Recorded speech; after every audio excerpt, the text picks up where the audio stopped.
looking to throw it, and he's got the touchdown! Here's Brady's pass. It's Gronkowski! Oh, Max strips it! He is unbelievable!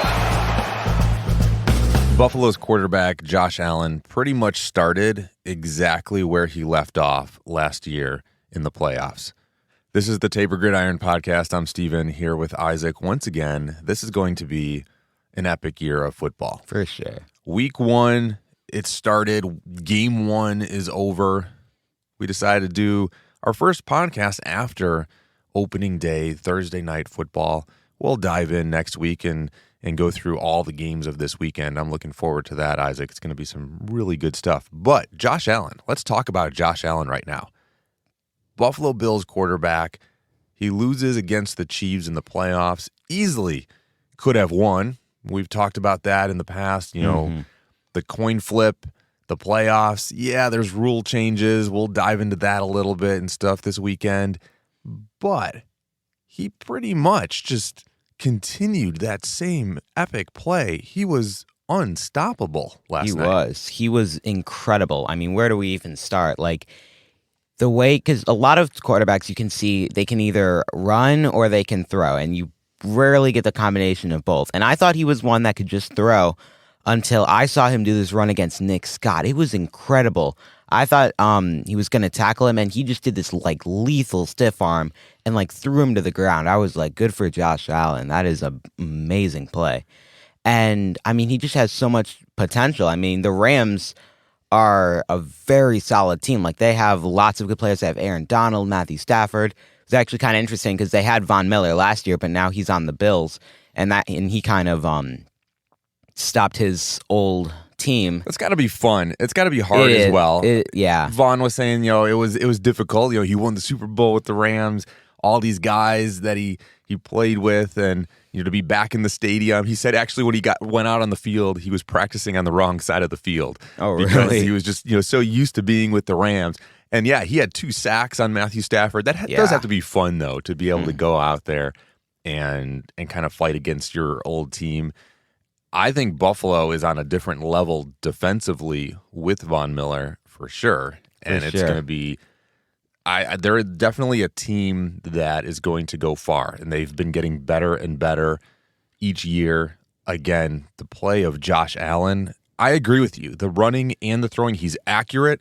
He's a phenomenal quarterback, and then he's just a beast when he runs. Now, as a fan, even as somebody just watching football and analyzing football, I don't know that I want him running so much. There's sometimes you're just like, Josh, throw the ball. But he makes these plays. He gets up. He takes these massive hits, and he's just right back in it and ready to go. To a certain extent, let him play his game. He knows, and I mean, you got to be careful. You got a lot of football to play. There's a little, this is week 1. You can't be taking those kind of hits. But the accuracy, the decisions was just amazing. It was, and I was very happy with what I saw. And the thing is, he plays smart a lot. He doesn't. Some quarterbacks just throw it in there, but he's able to.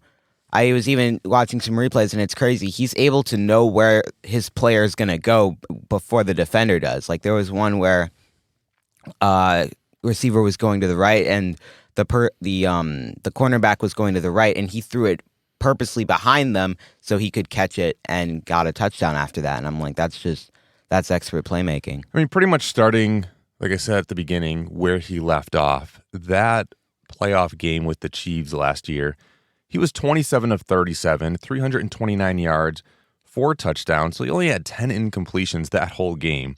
Gabe Davis was on fire, if you remember, against the Chiefs. 8 receptions, 200 yards, 4 touchdowns. Then you go to this week, and the play that Josh Allen was doing and how he was performing was just off the charts. I think he only had 5 incompletions. Yeah, here, 26 of 31, 297 yards, 3 touchdowns. I mean, it's he continued this epic play, and it was awesome. You got Gabe Davis making the first touchdown of the season. That was nice. Great play. Great, just fake, wide open, running into the end zone. So really good stuff. Now let's flip over to Matthew Stafford. everybody, has been praising Matthew Stafford. He moves over to L.A., struggled. I don't want to say he struggled. The team struggled with the Lions. The Lions didn't have the team around him. He was always been a good quarterback. I'm a Matthew Stafford fan. I'm happy for him that he was able to get into a good organization, having good coaching, having good players around him. It is week 1 of football. Yeah, he struggled yesterday. He had a hard time. He wasn't that bad. He was pretty efficient. He threw the ball 41 times. For sure. 29 of 41, 240 yards, 1 touchdown. He had the 3 interceptions, though. Kind of some poor decisions. He was getting thrown around a little bit, a couple sacks. I think they had like 7 or 8 sacks. Again, when you're getting hit that much, I'm not worried about Matthew Stafford. It's week 1, but the score was 31-10. Exactly. The defending Super Bowl champs got their butts kicked. They did. It was painful to watch, but I was also happy for the Bills because obviously they lost that game last year, and I felt good that they kind of came back and they showed them this is what we can really do. But of course, the Rams they took a big loss today at the game, but they still have a very good team. Like Aaron Donald is amazing. He got a couple sacks. He actually got his career 99th sack, and at first I thought that was cool, but then I realized that's actually his player number. I was like, oh, that's really cool. And their kicker, Matt Gay, is insane. Have you seen that field goal that he did? 57 yards? It was crazy. And he got wasn't it over 60? I think it was, yeah. Yeah, it was nuts for sure. Yeah, their kicker is amazing. And I mean, they have a really solid team. And I feel that they're definitely going to make it into the playoffs this year. I don't doubt that, but I don't know if they really have it because obviously we can see what the Bills can do. The Bengals, I just realized they made it to the Super Bowl last year, and for some reason I forgot that happened, and then I realized we should be looking out for them. You were right. 57-yard field goal. Yeah, that was pretty epic. Yeah, the guy's got a leg on him, man. I know, Can you right? Imagine doing that. It's crazy. I mean, you're in a dome. That helps too. That's true. At least yeah, I mean, when you're in an indoor field, I think you can kick it a little bit farther when you got the wind whipping around you and stuff. But still, you got a kicker that can kick 57. He could probably make a 62-yard field goal the way that ball was sailing. Have a guy like that on your team, you're going to go far with that. You're going to go far. For sure. So a little bit different this year. Sunday Night Football. Obviously, it was Thursday, but Sunday Night Crew got to do the game. Looking forward to them this Sunday. Different change. Al Michaels is no longer on Sunday Night Football. He's actually going to be doing Thursday night games. Yeah, that's what I'm happy for. Which is going to be pretty cool. That's going to be exclusively, I think a couple of games they're doing simultaneous, but for the most part, it's going to be exclusively on Amazon Prime, which is totally different for the NFL this year. That's going to be interesting. So hopefully you got Amazon so you can watch the Thursday night games. Yeah. I'm a big Al Michaels fan, so I love Al Michaels. I think it's going to be awesome. So it was a little bit different. You got Mike Tirico and Chris Collinsworth.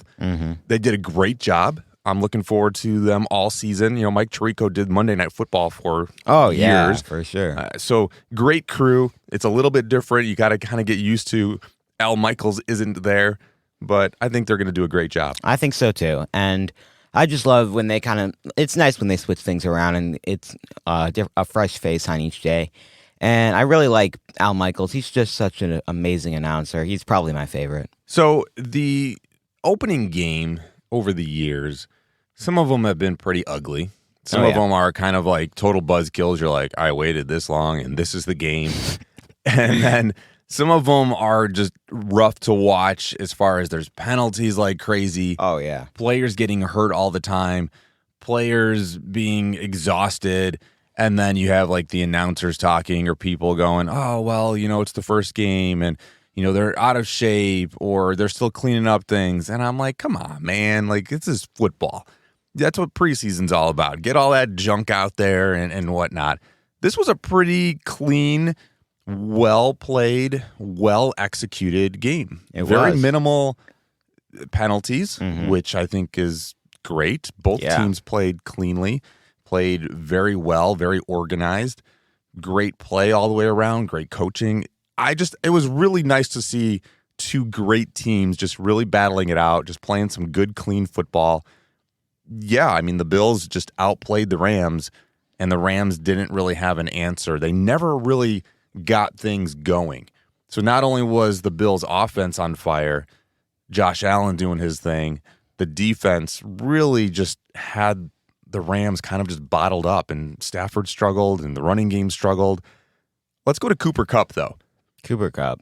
I mean, you have Cooper Kupp on your fantasy league, and you got Josh Allen on your fantasy. You're good to go. Yeah, you're set. But Cooper Kupp, the guy is just unstoppable. He is unstoppable. I was seeing some of the catches he was making. I'm like, how can someone even do that? Like, he is a really incredible player, and I love the chemistry he has between Josh Allen. That's like, it reminds me a lot of Tom Brady and Gronk. I see a lot of similarities in that, and so it's great when you have a receiver and a quarterback. With Matthew Stafford, you mean? Yeah, Matthew Stafford and Cooper Kupp. Yeah, the chemistry is just how quickly they've learned each other and how well they've bonded.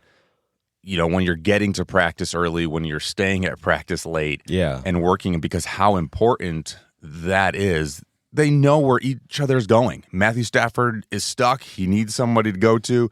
Cooper Kupp knows where he's going. He knows how to help him. His routes are flawless. The guy is unstoppable. Even though the Rams struggled, he still caught 13 receptions, 128 yards. He is just a lot of fun to watch. He is. No matter how good or bad the team overall plays, you win or lose the game, it is a lot of fun to watch Matthew Stafford and Cooper Kupp. And he reminds me a little bit of Wes Welker. I don't know if you remember Wes Welker years ago with Tom Brady, where he's just all over the place. He was just the reliable guy. And, you know, kind of even like a Julian Edelman guy. Oh, okay. I can picture that. Yeah, I'll get up into your speed here a little bit. So, yeah, that same type of play where you're all over. You're not this massive receiver. He's kind of a smaller built guy. It was the same thing with Wes Welker and Edelman. And they were just all over the place. Their routes were flawless. They knew what the quarterback was thinking. They knew how to help him. And other teams didn't know how to stop him. And he was just always open. He always had the ball. And then he's just kind of that smaller guy, so he gets the ball and he can bob and weave and get out of tight spaces, and the yards after the catch, just a lot of fun to watch. A lot of fun to watch. It was great to see how he was doing it. And yeah, he is smaller, but he's still, big things come in small packages, and it was amazing to see him play. And I mean, they have a really solid team. They have a lot of good players. They have Jalen Ramsey this year, which I was excited to see him play. He was pretty good. I didn't see him too much, but the few times I did see him, he was good. The Buffalo running game, I feel, struggles. It does. And it has struggled. I was really hoping for Devin Singletary when they first got him, that he was really going to just kind of take off. He does enough to help the team, but when Josh Allen is your leading rusher, there's kind of a problem. Yeah. And so I kind of feel like that is a weakness of the Buffalo team right now that teams need to be aware of. Buffalo needs to be aware of. You cannot rely week in and week out on somebody like Josh Allen to be your epic quarterback, to be throwing touchdowns for you, to be accurate with the football and leading the team, and then also being your leading rusher. That just can't happen. He's physically not even going to be able to handle it week in and week out. He's always going to be running. He's always going to do his thing. But they shut down the run game with even Josh Allen. The Bills are going to struggle. He's going to be throwing, 50, 60 times a game. You can't really sustain that either. So you kind of need that running game to take off. They do a good job with the balance of Singletary and Zach Moss, running the two of them, but neither of them really got things going. The Rams defense is really good against the run. That's true. But even last year, I didn't really see a whole lot of great performances by their running game. So I want to see those guys really step up, and I want to see them just really go, hey, I got to help Josh here. We can't just be handed the ball, getting our couple yards or getting tackled behind the line of scrimmage, and then it's all in Josh's hands. Or we don't want coaching staff to be calling plays and it's a fake to us because Josh is going to keep it because we're struggling. So I want their mindset to kind of really be I want to help Josh. We got to help Josh. We got to help this team. I have to run better. Exactly. And because obviously a quarterback can't do both things. And a very important part of football is running. And you got to have that important balance between passing and running. And if you can find that balance, that's how the greatest teams are made. And it's just, you look at these stats here. Matthew Stafford ran once for 2 yards. Wow. And he struggled. If you remember, he was like barely getting to that first down. And then you flip over to Josh Allen, 10 carries, 56 yards, and a touchdown. Devin Singletary had 8 rushes for 48 yards. Mm-hmm. I mean, I love it. Josh, again, like we were saying, it was just on a totally different level. But I don't want to be having my quarterback getting hit as much as Josh was getting hit. Yeah. I love that he's getting up, but there's going to be those times that stuff can happen. Exactly, and he might not get up. But so yeah, the Bills have a very good team, and I'm very excited to see where this football year is going to go because there's so many possibilities, so many teams that I was even watching this video about teams that you don't expect are going to do good. And get ready, the Bears were on it, and I am actually really, yeah. They said a lot of people. And, of course, at the end of the thing, it says the Bears are not the worst team in football. And I'm like, you know what? I'm happy. They're not the worst. Who is the worst? They had some predictions. They said either the Jaguars are probably going to be somewhere down there. I'm sorry. Their name is horrible, and they're going to be horrible. The Washington football team is probably going to be down there, which are the Commanders now. Oh, yeah. Remember? So they at least changed that. Oh, so okay, we at least don't have to yeah. call them the Washington football team. We at least have the Commanders. But, yeah, you know what? The crazy thing about football, though, and why we watch it, year in and year out, is you never know what's going to happen. Exactly. Right? I mean, you think a team is going to do bad, and they do really good. You think a team is going to do really good, and then they struggle. Mm-hmm. So, I mean, that's the epicness why we keep watching it. Exactly. And because you never know what you're going to get, because some sports you're watching and you just know that team's going to be really good, and there's nothing that can really change that. But then with football, you can see like there's so many teams that there's chances for different teams to do good, and chances for some really bad teams to step up and be extremely good. And it's just, I love the sport. I mean, it's a great thing to watch. It's amazing. So the overtime rule this year was changed. Do you like this change? Do you not like this change? So basically, once you get into the playoffs, because we can go back to tying in Josh Allen with the Buffalo Bills, you have the Chiefs, you have the Bills in the playoffs. Patrick Mahomes was on fire. Josh Allen was on fire.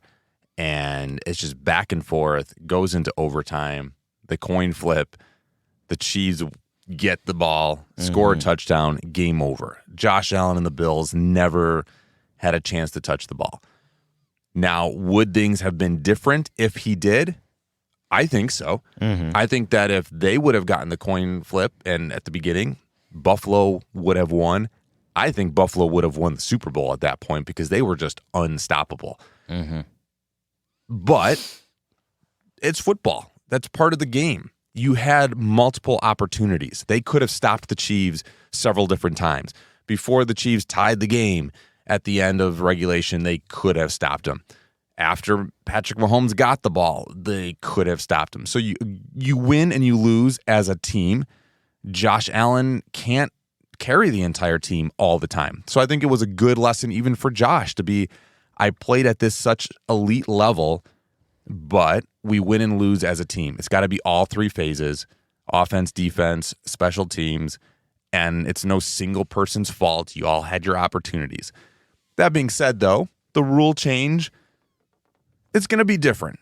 For the playoffs, each team gets to handle the ball, gets an opportunity. You like it? Don't like it? I think it's a good idea. I think it's good that the other team gets an opportunity to score and an opportunity to show us that they can do it too. Because like last year, back then it was fair, but now looking back with this new rule, I'm like, it really wasn't fair to the Bills because your entire game, and your entire you getting to the Super Bowl or you getting out is literally on luck. And I just like that. That's not really in my eyes good, because it needs to be about skill. It needs to be about who's really the better team, not which side a coin lands on. And I think it's good. I think it's a good change. I like that it's only for the playoffs and not for regular season, because then games would just get way too long. But for the playoffs, yeah, I think it's good. So then teams have more of an opportunity. Yeah, it is going to change the game a little bit.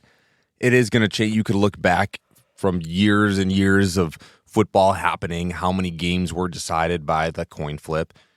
But if you even look back years ago, it was just sudden death. Mm-hmm. You won the coin flip. You just had to march down and score a field goal, and you would win the game. Exactly. And how many teams did that? They would be on the 40-yard line, and it would be second down, and they're like, well, we're just going to kick a field goal and win the game.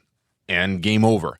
Then everybody complained about that, and then they changed into, well, you have to score a touchdown or, to win the game on your first drive. Then the other team gets an opportunity. If you score a field goal, then the other team gets an opportunity. And, they can tie the game again, go back and forth. Then it goes into sudden death. And that changed the game of football as well. So now here you go and say, well, each team is going to get an opportunity to possess the ball. So the Chiefs march down, they score a touchdown right away. You're going to give the ball back to Josh Allen, and he either has to match that touchdown or you lose the game. And then once they score that touchdown, if they do, and the game ties, then you go back into sudden death. So it just gives that little extra time in the game, little extra oomph to the other team to say, hey, I don't have to worry about a coin flip because I'm going to get a chance to possess the ball. Exactly. And I think that's just a lot more fair, and it's just going to be a lot more fun, especially with the playoff games coming up, and us being able to see like which teams really have it and which teams are going to shine, which teams are going to fall. And so I'm very excited for this year. It's going to be very fun. I'm excited to see all the teams that are going to do good, all the teams that are going to do bad, and I'm excited to see where the Bears are going to land this year. This is going to be a great year for us, Isaac. I'm excited. We got some guests lined up. Ooh. We're going to have some people in and out during the weeks, and you're just not going to want to miss it, because you never know who's going to show up and what we're going to be talking about. So you can like us wherever you like podcasts, on Apple and Spotify and Amazon and all those great things. You can comment on the Podbean app, so let us know what we're doing, what you like, what you don't like, team you want to talk about, what your opinion is about your favorite team. We'd love to hear from you. Isaac, this is going to be awesome. We're going to be diving into the weekend of week one. We're going to talk about all the games. It's going to be pretty amazing. I'm looking forward to it. Sunday Night Football is going to be pretty epic. Oh, yeah. Tom Brady starting his 23rd year. It's going to be crazy. He's still playing, but it's going to be a lot of fun. It is going to be a lot of fun. All right. See ya.